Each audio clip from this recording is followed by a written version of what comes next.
Hey, what's up, guys? Toogie here, back again with another episode of A Nation United, Rock, Flag, and Eagle. Let's get right down to business, shall we? Coming off of another meh draft, I feel like is how we should put it at this point, having now for the second straight year missed out on drafting and acquiring our top prospect available. We had to rebound. We did a job in the draft. We're in an interesting spot where, for the most part, yes, we are still going to have to rely on the majority of players that we have drafted.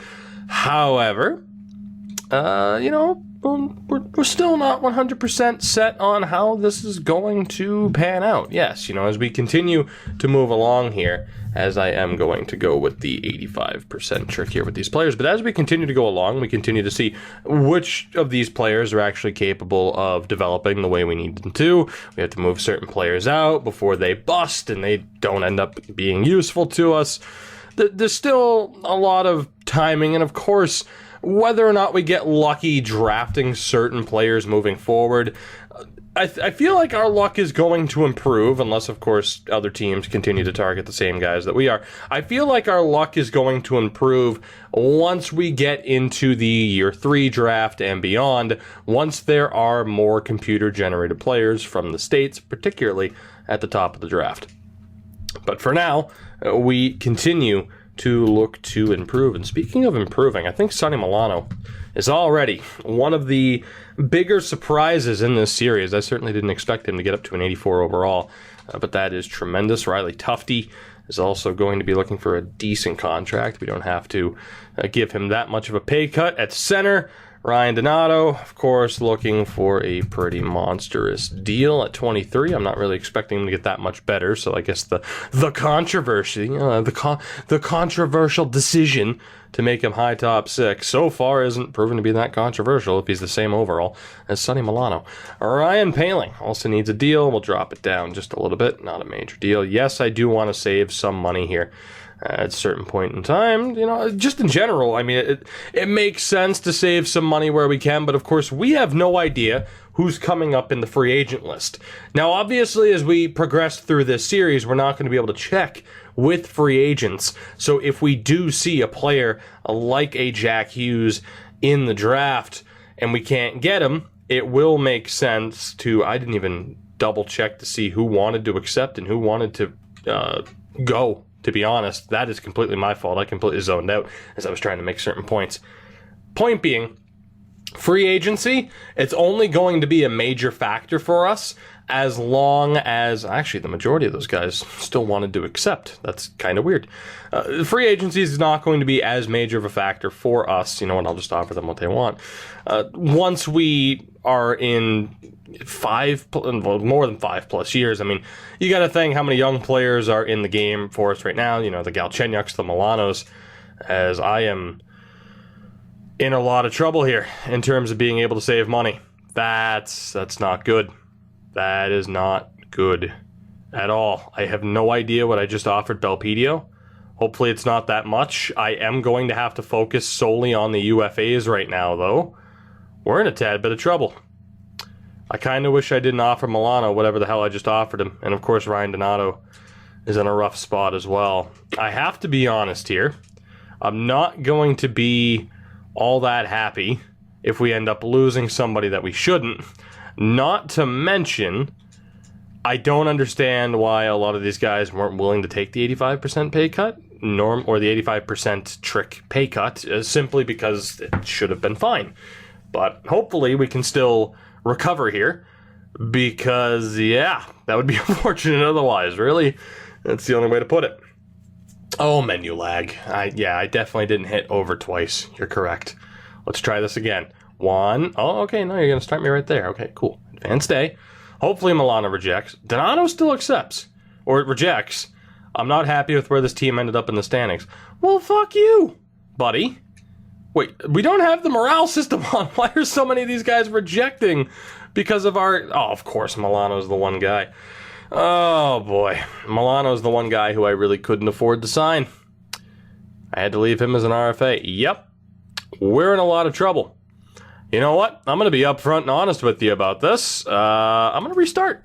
I'm going to leave all this in, too. Because, hey, transparency, right? Transparency. You live and learn. Here's the thing. I might not be able to save this. I do feel kind of shafted by the fact that the 85% trick, its effectiveness has been overruled by the fact that we struggled in the standings, despite the fact that the morale system isn't on. It's kind of a weird spot to find ourselves in. We have $9 million in cap space. We're in a tad bit of trouble here, aren't we? So the goaltending is fine. Defense, Belpedio isn't looking for that much. Chris was looking for a one-way deal, but not that much. Kampfer can go. What the hell else can I do here? Oh, Alex Tuck. That's a big one. Qualify Alex Tuck. 1,000%. Although, hopefully he doesn't accept while I'm trying to negotiate with some of these guys. That still only leaves me with $9 million available. So qualify Milano. We have Tufte, then Donato, and Paling. I feel like this is possible now. So if I go to Donato, he is not willing to take a pay cut in any form. So we'll try to sign him. We should be able to pull this off. Now, will it be somewhat controversial that I restarted this? Maybe. I feel like most people won't give a shit, and if anything, might feel like that's a little bit fair. I don't know. But hey, we did it. I left that part in mainly because there was so much that I said at the beginning of the episode that I didn't want to have to repeat. So it's not like I changed a whole hell of a lot. I just qualified two guys instead so that I don't lose them for nothing. So, there we go. Now, if I make a mistake later on in the episode, then hey, we will swallow that pill, we'll accept that mistake. But it was early on enough that, hey, I'm good with it. So let's advance day and see if we can solve this problem. So Donato still rejected. Everyone wants a raise. Just flat out, everyone wants a raise. That is ridiculous. So not only did we not end up with Jack Hughes, but now because we had such a down season last year, players are threatening to leave. That is the worst case scenario. I'm going to go 4.4 for 1 year with Donato. I just have to do whatever I can to try and keep this damn team together for at least this next season. Josh Norris, again, we'll go max two-way deal. That's fine. Left wings, Tufte.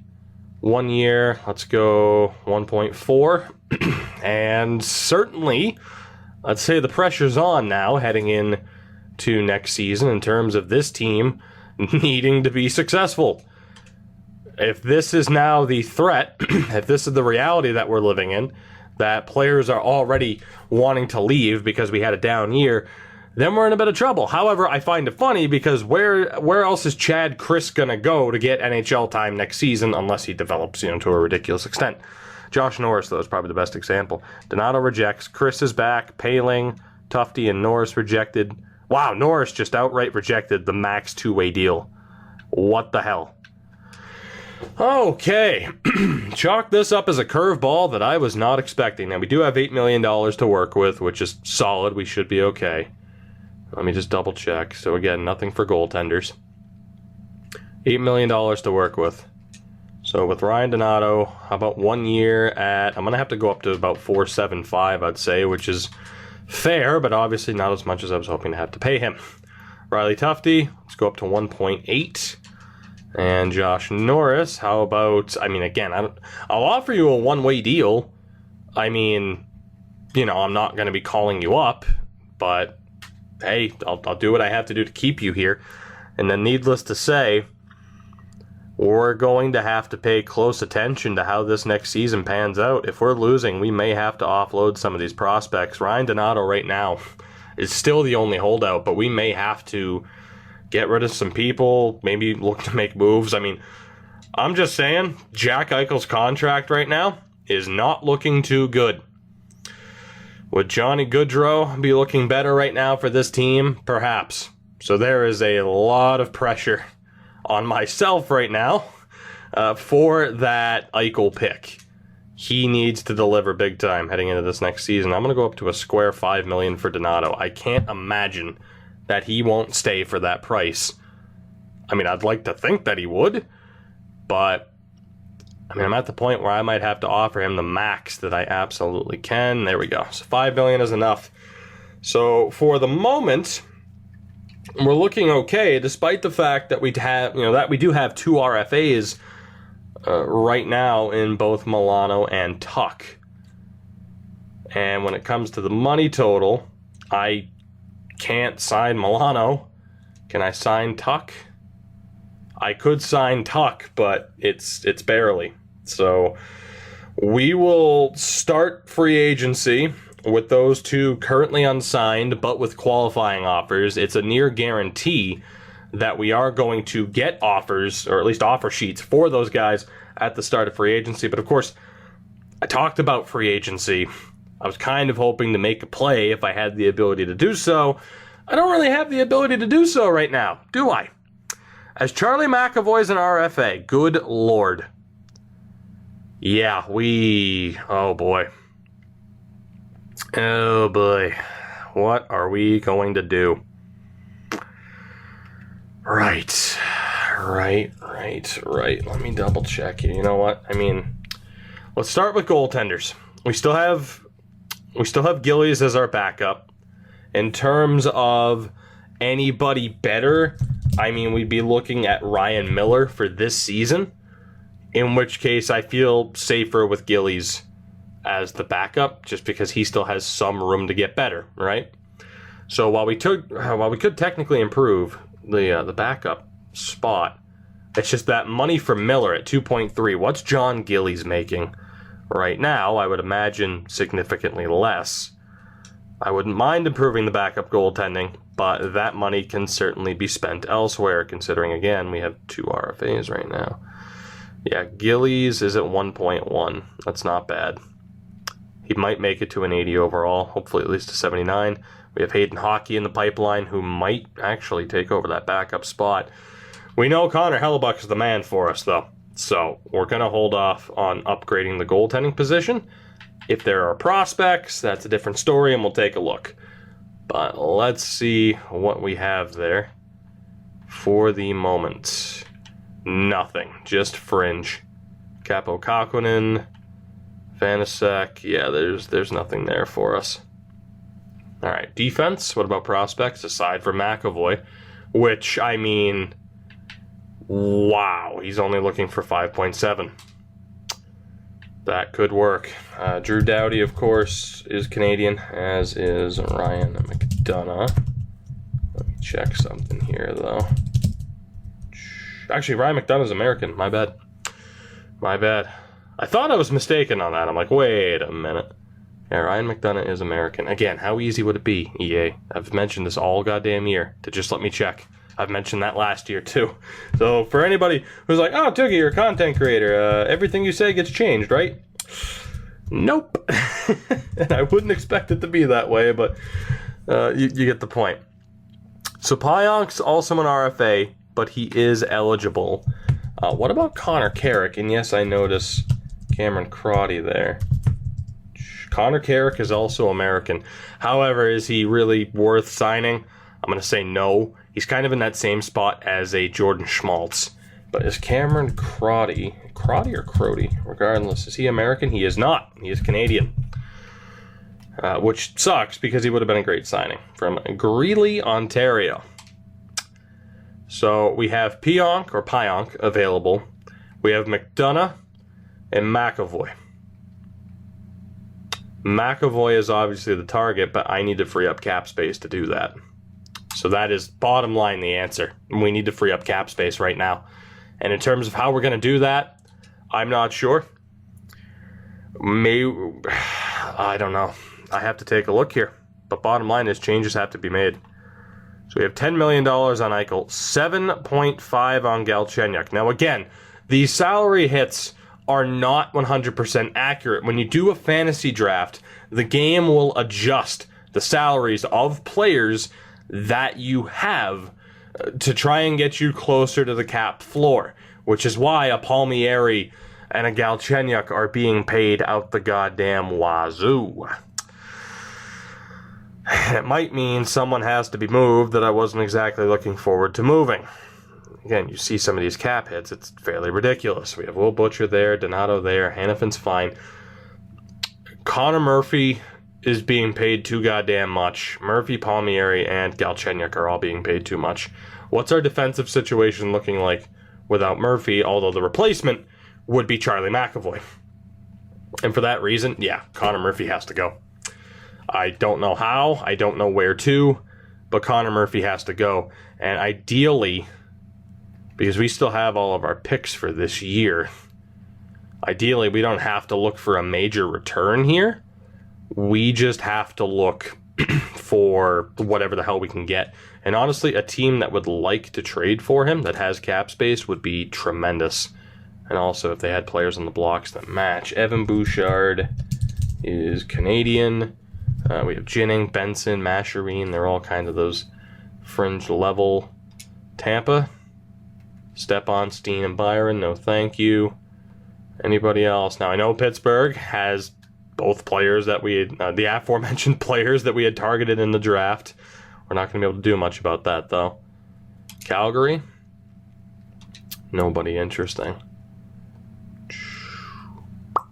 So, in terms of prospects that we'd be getting back, it's not looking too good. Unless I wanted, again, to negotiate. Well, let's take a look at Washington, even though I don't want them. No. So, Vancouver, if we have anybody available here, we have Samuelsson, which obviously I'm going to double check because that's the most Swedish name in the history of Swedes. I mean, yeah, he's American. He's dual nationality, but he plays for the U.S. team. So I think Samuelson's going to be the target, and I'll try to get a draft pick involved too if I can. And of course, this way too, he goes out to a Western Conference team. So I imagine a first-round pick in Samuelson's way too much, but hey, you know what? It's worth a shot. How about Samuelsson in the second? Still probably too much, indeed. I mean, Samuelsson... Actually, you know what? Samuelsson in the second is solid. Can I throw in... Actually, you know what? I don't want to throw in... I don't want to throw in any of our picks, just in case of RFAs. So what about a third, a fourth, and a sixth? What are they saying to that? Just the third and the fourth. Take off the fourth. I'm going to try a sixth here. What do you say? Still no. How about just Samuelsson in the third? Still no. Okay. Samuelsson, a fourth, and a sixth. What do you say, Vancouver? I'll take it. So we free up some much-needed cap space. We also get back another fringe prospect in Samuelsson. I think Kyle Palmieri has to go too. Just bottom line. Again, on defense, McDonough would be nice, but Trouba, Hannafin, Butcher, McAvoy, lights out. McDonough would be nice because, of course, we wouldn't have to give up any assets to get him, but I am going to hold off on that. I want Charlie McAvoy, and to end up with Charlie McAvoy would be tremendous.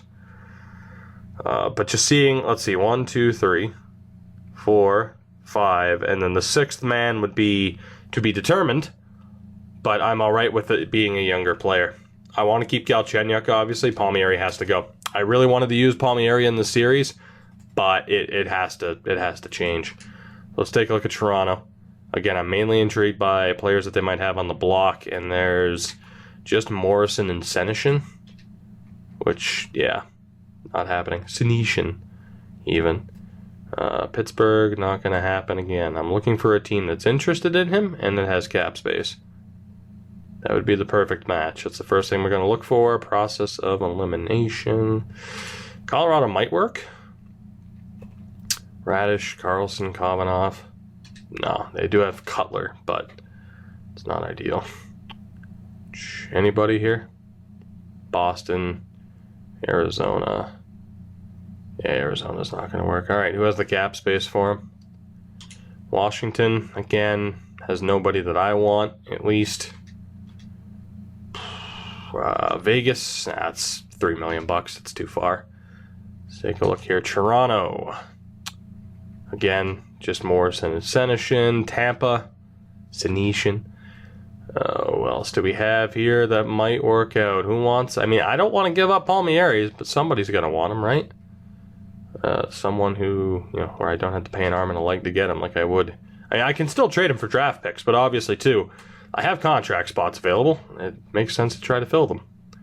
But as you can tell right now, every computer team is also struggling with the same issue that we currently have. It's the same thing that's going on with cap space just being woefully mismanaged, but that's the corner that the game backs you into, and it kind of sucks. So Calgary, how about a second and 2/3 just to start? That's going to be too much, I know, because they don't want to trade it. How about a second and a third? If I can get a second round pick out of this, I'm going to consider that successful. Just because, again, if you look at the teams where the cap might work, I mean, we don't really have that many options. And Calgary makes sense, at least, being a Western Conference team. I wouldn't have to deal with them, so it has to be Calgary. Just because I don't want to deal with Palmieri after this, at least not that many times a year. How about a second, a fourth, and a sixth for Kyle Palmieri, just to get him out of my hair? Second and a fourth. This is bad, man, but I have to do it. My hand's been forced. Second and a sixth. Just a second. I mean, at this point, I'll trade him for whatever. Second rounder isn't enough. All right. If anything, it's just a matter of, hey, I'm getting cap space out of this, so I'll do what I have to do. 2/3, a fourth, and a sixth. Still rejected. Jesus. 2 third-round picks? Yeah, they don't want them. All right. Is there a Western Conference team where the cap is kind of close and would potentially go through? Again, I'd really prefer to not trade him to an Eastern Conference team. The Islanders, not ideal. Nashville, I know that they're over the cap, but how far over? Too far over is the correct answer. Colorado, maybe by some miracle can make it work. Nope. And yes, I know where the red bar is. I know what I'm doing. Yeah, we're screwed. All right. Washington didn't want him. Toronto does. It's got to be Toronto. We have no other choice. As a first round, I mean, we might even be able to get their first rounder because of it. How about a first and a fifth for Palmieri? Just the first? I will give up the Vancouver fourth. What do you say? Value's still too far off. I don't think we'll be able to get him for this price. Fourth and a sixth. All right, so first round pick is looking to be a little bit out of the question. Unless there's anybody else I can tack on to this. Like Nakas. Just to throw him in there. He's pretty much worthless to us. Palmieri and Nakas. Perfect. So we pick up Toronto's first round pick. We free up the cap space that Kyle Palmieri was taking up. And now we have a bit of maneuverability in the free agent market, which is exactly what we needed, especially when we want to target Charlie McAvoy. Now, obviously, when talking about, how much is McAvoy worth, I mean, yeah, giving up a first and a third for McAvoy, no problem. I'd give up more if I had to. So, McDonough is there. But let's go for McAvoy. And I might pick up Pionk if I can. How much would it be to get him? A second. I might go for it. Let me take a look here. It was Carolina that was interested in him, right? Which means that's where he is. Let's take a look at the Hurricanes. I want to see if Pionk is worth a second round pick in terms of trade value. Because if he is, then of course we can wheel and deal. So that was Carolina. Let's take a look at Neil Pionk. They also have Clem Costin. They wanted to trade him. He's not worth a second. No. All right. So that's unfortunate. I could trade for him if I needed him, but again, the top four is sorted out. Charlie McAvoy is the guy. No doubt we are putting in an offer. If we don't get him, then we'll see. I mean, because we did just trade away Connor Murphy, but that had to happen. Obviously, I can send in a bit more money to make this happen. I'm willing to give him the 2 years, so let's see. Again, that's first and a third. How much more do I have to offer you before it goes up to more? First, second, and a third is at 6. Damn it, where's the cutoff? Even though I'm willing to do it. I'm willing to do it. Absolutely. I'm willing to do it. It doesn't matter how much he costs. It doesn't. It's Charlie frickin' McAvoy, man. So I am going to safety net this at 6.5 for 2 years if I can. To be honest, I might go 1 year just to be able to renegotiate this. What would that be? Still the first, second, and third. I mean, not to mention I still have other players to re-sign. Let me double check what contracts are coming up. I need to have all the information here. What contracts are coming up next year? Is it worth getting McAvoy for 1 season or 2? That is the question. I need to see what we're going to have to deal with next offseason. So for goaltenders, Gilly's contract is up. It's not the biggest deal. Belpedio, Schmaltz, Fox, Chris, Jeremy Bracco. Well, actually, here, let me just look at all skaters. So Donato will be up again. Tufte, Belpedio, Paling, Schmaltz. In the system, yeah, we're going to have a rough time next offseason. No doubt. And if we get McAvoy on 2 years, that is going to make it more difficult. But if we get him on the 1 year and we have a solid year and then we can do the 85% to get that bit of a discount, I feel like that's going to work pretty well. So Charlie McAvoy, I'm going to go 1 year. What is... I don't want to say the max because, again, we have $14 million in cap space. If I play this right, I'll still be able to sign both Milano at the 4 that he wants and Alex Tuch at the 4 that he wants. So we have the 8. So, yeah, 6. I mean, it's going to be close still, even if I just try to bring back Milano, Tuch, and bring in McAvoy. 1 year. I don't know, man. Because 1 year, the asking price goes up. But then again, I mean, just think about...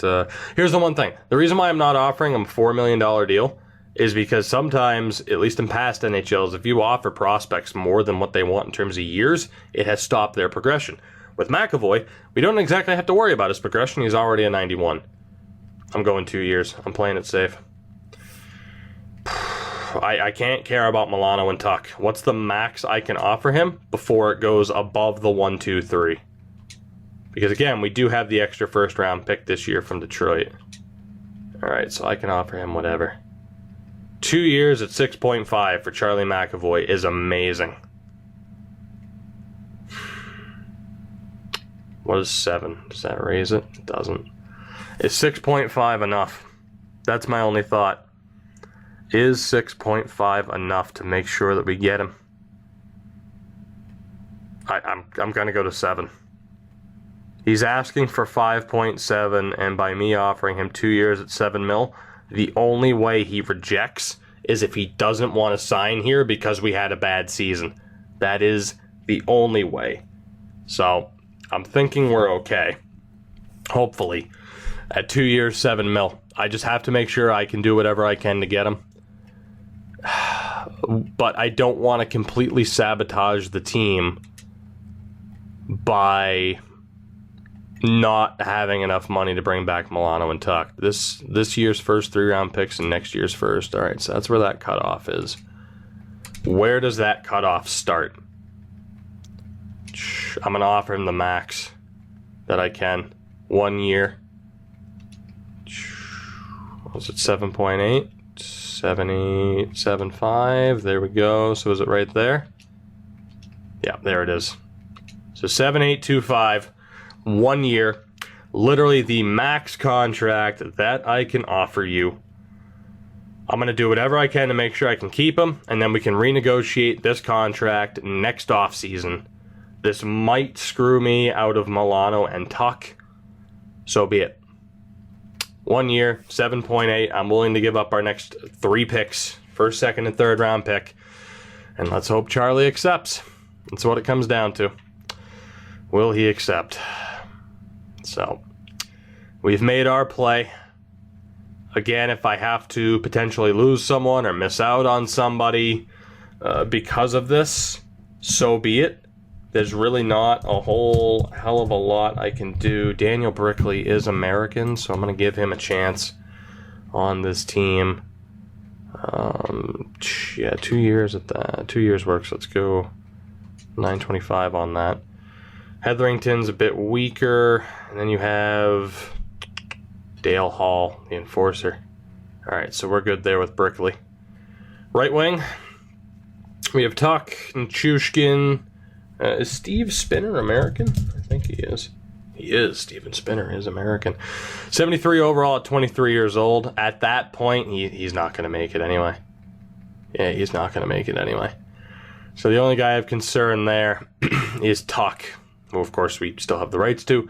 You have Milano, Poirier, Gusev is there, Paul, Carrier, yeah, no one there. And then centers, Mark Jankowski, who's looking for way too much, but we do have Hurley. Let's take a look here. It's Connor Hurley, right? It is. And he is American. I'm just going to double check that it's not another foot situation. Nope, he's from Minnesota. We'll send an offer out to Hurley. A little bit disappointed that he wants a one-way deal, but if I can get it to be cheap enough, then it's worth it. Shane Bowers is Canadian, unfortunately, and then Latunoff won't be eligible. So the big player right now it's just McAvoy, and then we see what we can do about both Milano and Tuck, who I desperately want to keep, but we would have to move out another player to do so. I don't want to move out that player yet until we hear back from McAvoy, because if McAvoy rejects, then we do have the cap space to bring in Milano and Tuck, and maybe somehow negotiate with a Ryan McDonough, or because we have the extra first-round pick, I might be willing to overpay on Pionk just to bring him in and have somebody as a replacement. But when talking about who we'd have to send out, I mean, Schmaltz is a pretty safe bet, I'd say. So, moment of truth here. Let's see what happens with Charlie McAvoy. Did we do enough? We know the Bruins can't accept it. It's just, did we outbid everybody else? That's the question. Is he willing to accept our offer? We know, or the Bruins, the LA Kings, in this instance. Oh, God, I should just hit some next season. Charlie, please, just accept our offer, man. Accept our offer. Brickley has signed, Hurley has signed, and McAvoy has accepted. We're good. There's no way we don't have Charlie McAvoy right now. LA can't match it. LA cannot match it. I may have overspent, I can admit, but I had to make sure. It might cost me Tuck. It might cost me Milano. But for a first, second, and third round pick, we have signed Charlie frickin' McAvoy. There we go. Worth it. And again, we have those extra draft picks. Charlie McAvoy is on the team. Oh, I'm pumped. I am fucking ecstatic. That has changed our team status to hopeful on its own. That is unreal. Charlie McAvoy and Trouba. We have Hannafin now, too. Or we still have Hannafin, too. What a game-changing move. And again, we have 2 first-round picks, Detroit and Toronto, which if there's no one in that stage of the draft worth taking, we just trade down again if we have to. We're in a tremendous spot.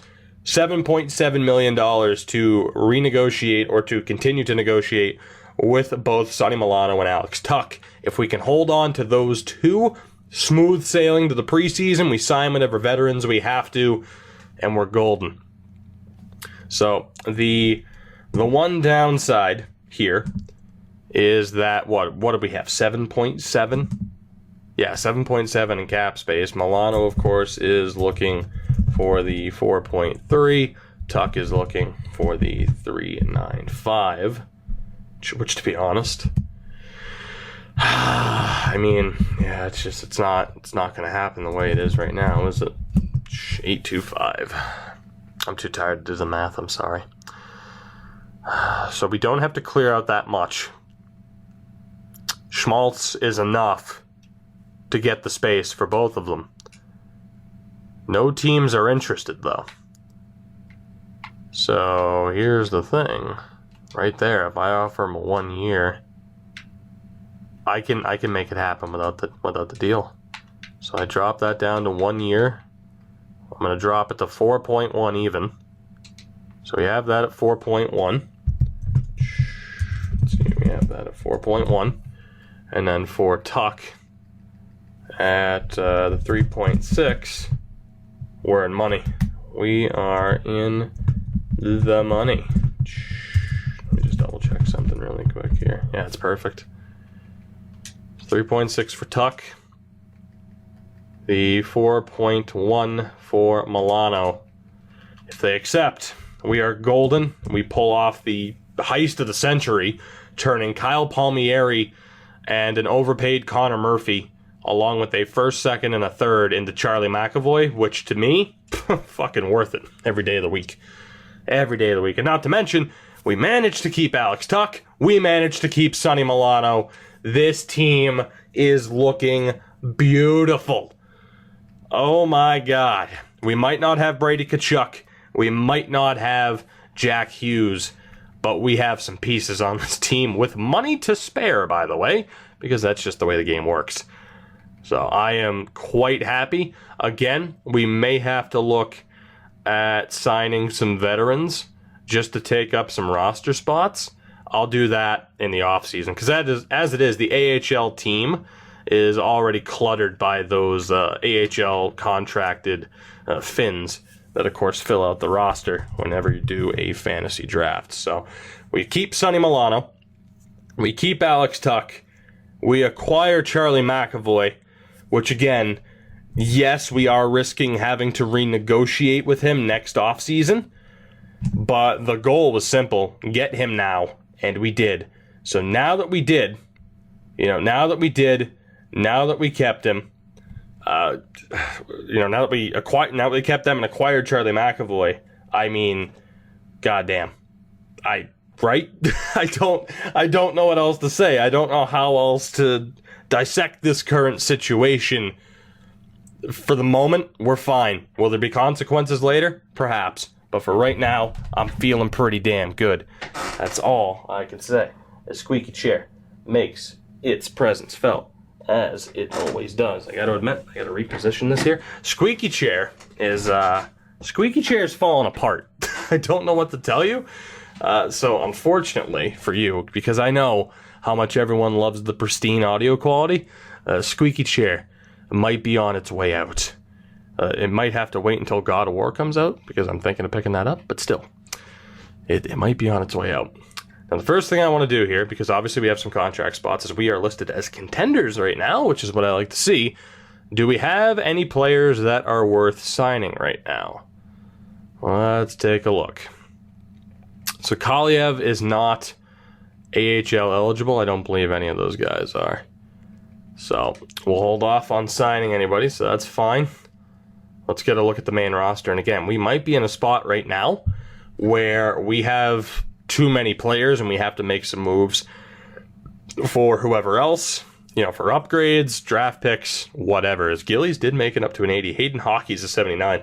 So if Gillies isn't, to go with a great expression, cutting the mustard, we can just call up Hayden Hockey. In terms of the defense, again, McAvoy, Trouba, Hannafin, Butcher, Belpedio, and Chris. Jordan Schmaltz, buddy, you are obsolete. Adam Fox is also right there, too. So we have a decision to make. I'll sort that out soon. Let's take a look here. So Belpedio at an 81. To be honest, I might just want to keep Fox in the AHL. So we might be good there. And then forward-wise, Tyler Pitlick definitely gets sent down. So we have Bellows, who is a fourth-line guy. Hurley and Mishmash are also listed as fourth-liners, but hopefully they can still develop in the AHL.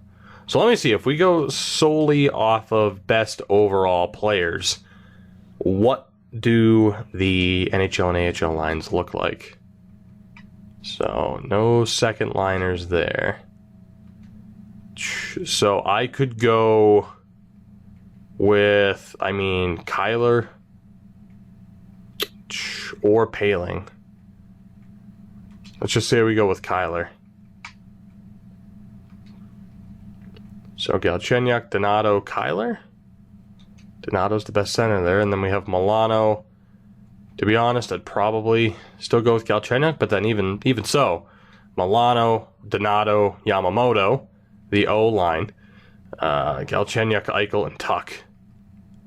Although Tuck was a bit disappointing on the top line last year, but that's basically our top six. Now, of course, we do have the option of saying, hey, let's be contenders this year.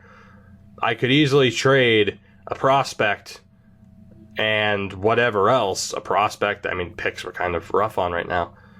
But you get what I'm saying in terms of moving a prospect and getting somebody back who's already well suited for the role. But why bother? Why not give someone like Kyler Yamamoto or Ryan Poehling a shot in that role?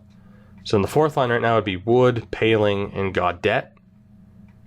Third line would be a checking line for sure with Tufte, Brown, and Jones.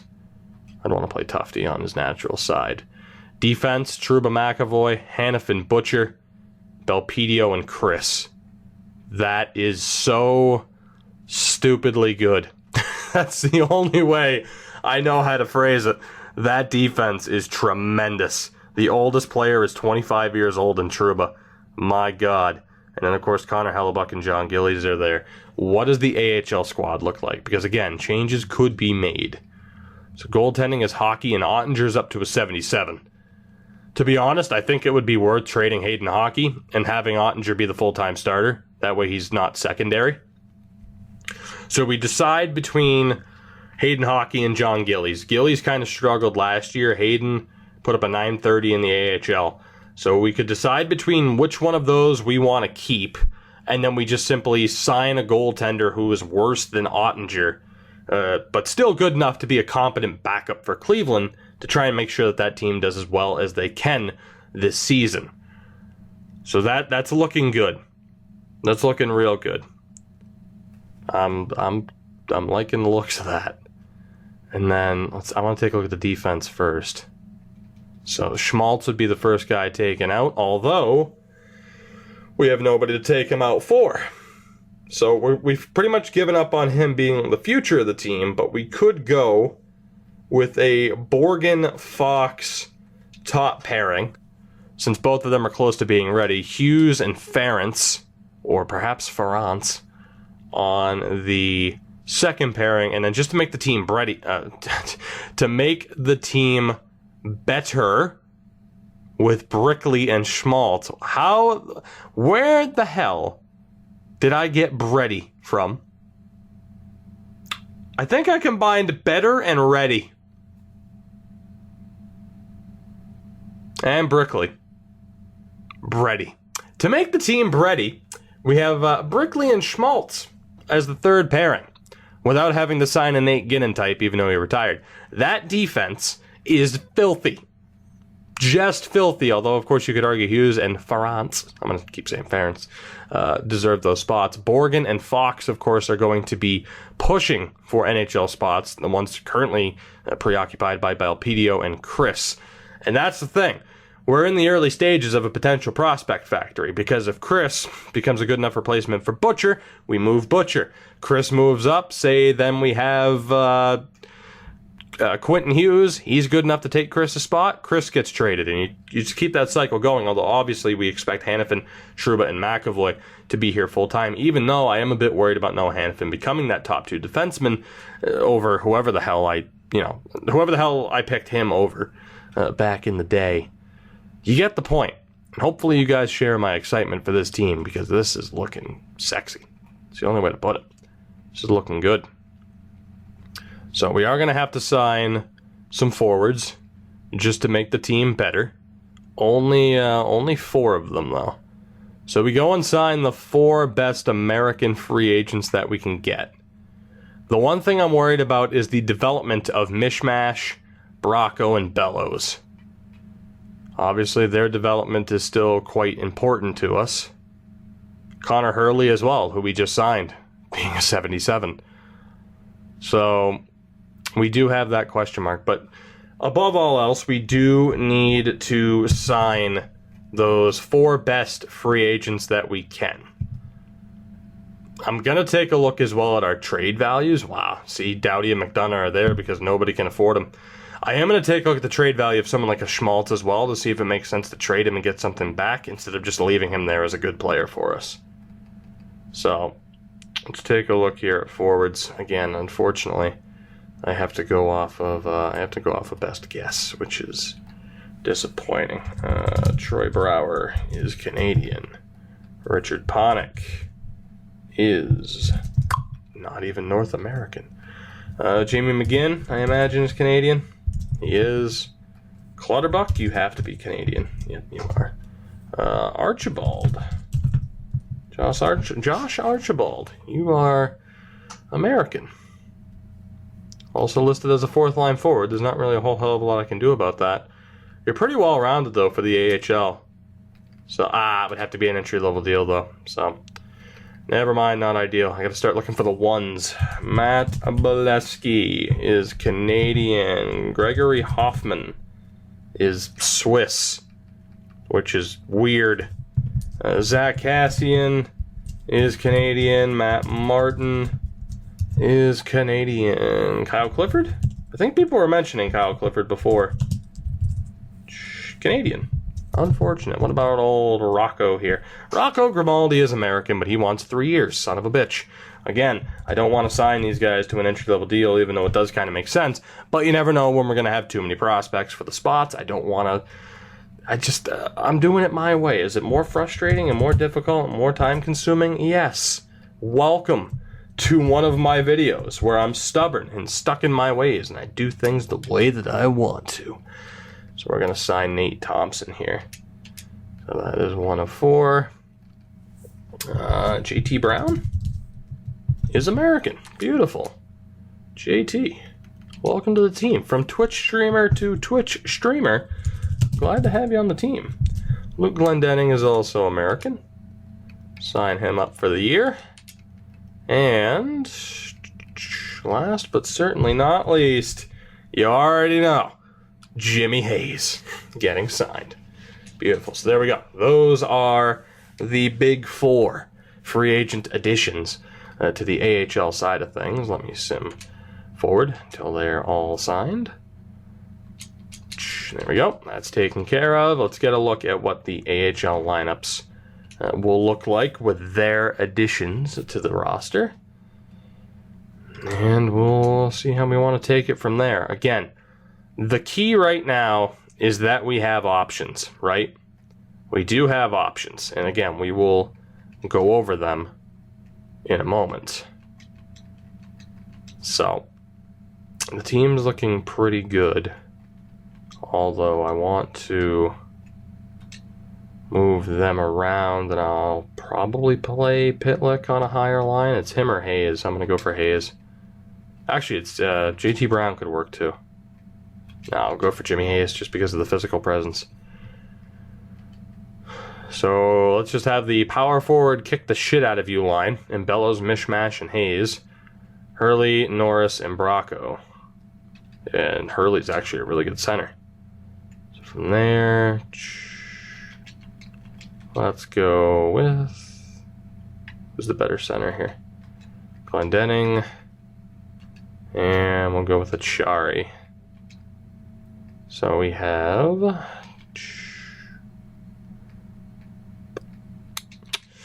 Corrali, Glendening, Brown, Thompson, Achari, Pitlick. It's not bad. So again, let's go double check a few things here, and I'm going to, of course, leave you guys room to let me know what you think here as far as the multiple moves that we can potentially make. So when it comes to goaltenders, again, the decision is clear. It is either John Gillies as the backup or Hayden Hockey this season. One of them has to go. Gillies is not going to get that much better, and in his first season at the NHL level, he struggled with an .897. Of course, we had a bad year last year. He gave up 69 goals. Nice. However, in his rookie year, when, of course, we had Keith Kincaid as our backup, or not his rookie year, but our first year of the sim, he had a .927 save percentage in 69 games. Also nice. So a .927 save percentage for him, whereas Hayden Hockey last year had a .930 in fewer games. So if AHL level of play is anything to go off of, they're about equal. There is that slight chance of Hockey hitting an 81, perhaps, but I think at most he caps out at an 80. So I just want to know from you guys, who do you take? John Gillies or Hayden Hockey? One of them gets, whoever we don't pick gets traded. That way Jake Ottinger can be the guaranteed starter. I'll look on the free agent list for an American goalie who's a 76 overall or lower, and that way Ottinger gets the starts. Now I know what you're saying. maybe just trade Ottinger now. We have Connor Hellebuck. That is true. People have mentioned that in the comments, and it's something that I don't necessarily disagree with. I mean, from what we've seen out of Connor Hellebuck so far, he's good. He's very, very good. A 934 in year one, a 923 in year two. He's very good. But do we want to go with Ottinger, who is 6 years younger? That is the key. 6 years younger. If we go with Hellebuck, 6 years from now, maybe not 6 years from now, but around the time he gets to be 33, 34 years old, we're going to need to hope that we have an Ottinger in the system, whereas Jake Ottinger could be our goaltender for this entire series. So that is... We have major decisions when it comes to goaltending. The first thing we have to worry about, though, is Gillies or hockey. But the thought of trading Hellebuck or Ottinger is there. Although we could have them as a 1-2 punch for a season or two once Ottinger's NHL ready.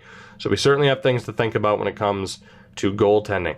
On defense, I mean, the signing of Charlie McAvoy was tremendous, even if we only have him locked up 1 year for sure. But obviously we can renegotiate to make certain things happen. When it comes to the defensive setup, Adam Fox is NHL ready, but we should hopefully be able to play him at the AHL level to keep him happy. If we think he should be played at the NHL level, despite the fact that he is 2 overall points better, I would say Belpedio is probably the one to go. And when it comes to Jordan Schmaltz, we can either keep him to have the AHL team be that much better, or we can trade him and more than likely get a 3rd-round pick out of him. So I'll leave that up to you guys. What do you think we should do with Adam Fox? Should we leave him in the AHL for the season? But also Jordan Schmaltz. Trade him for a 3rd, a 3rd at best, or just leave him on the AHL team because he makes that team that much better. And of course, we want them to be in the playoffs if at all possible. And then when it comes to the forwards, obviously we have that bit of a logjam. We could send down someone like Miles Wood to make sure that Kiefer Bellows gets NHL time. We have a pretty big logjam of prospects. I'm not too worried about Hurley, but I am also worried about Grant Mishmash. Although I'm just wondering, of course, I don't know if we're going to want to send down a Gaudette, but he is listed as a depth player. Same thing for Ryan Poehling. Actually, that's a 4th-liner. Poehling's the depth guy. My bad. But, Grant Mishmash being listed as a 4th-liner, he's not NHL ready based on his defense. He's not. But what's best for his development, right? So I feel like the more pressing questions come on defense and goaltending. There might be some minor changes that we can make to this forward core. Again, on the topic of maybe trading somebody, we could do that. I mean, we're looking at a 1st-round pick here, potentially, maybe the player and a pick or two to end up getting a 1st-round pick from a team. That is certainly possible. But for the most part, I mean, the depth that we have right now is tremendous. And when it comes to, like I said, maybe calling up a Bellows or a Mishmash and having them play on the 4th line, I think I'd probably give it to Kiefer and drop Miles Wood down to the AHL, unless, of course, we think that Kiefer Bellows can develop. So, guys, that will pretty much do it for this one, what turned into the biggest episode yet for this series post-draft in terms of how things changed, how this team is shaping up in terms of the progression, how we handled contracts, and, of course, not to mention the massive addition of getting Charlie McAvoy, having to trade away Palmieri and Connor Murphy to free up the cap space to do it. We still have some slight changes that will be made before we begin Season 3. I am certainly looking forward to your feedback and how you guys think we should progress. I'm looking forward to the next episode, and I hope you are as well. So that'll do it for this one. You know what you can do to support the video and the channel as we approach 8K subs. I'll take it. Again, people, it's weird. You guys know, I'm very appreciative for the 8K subs. Some people are like, I get the comments every once in a while. How do you only have this many subs? The fact that more than 2 people subscribe to this channel to me is still stupid, even though I've been doing this for almost 3 years. Which, yes, I have been doing this for almost 3 years. I'm a madman, I know. But you know what you can do to support the channel? Leave a like and subscribe if you have not already done so. Make sure to hit the notification bell because YouTube sucks at what they do. Google, don't take my money. It's very little as it is. Not that I'm complaining, as I just punched my keyboard across the room. Links are in the description to my Twitter and Twitch. Give me a follow on both of those platforms if you have not done so already. And with that said, I hope you have a great day, night, afternoon, or evening, maybe even dawn. Have a great dusk, guys, and I will see you in the next one. Goodbye for now.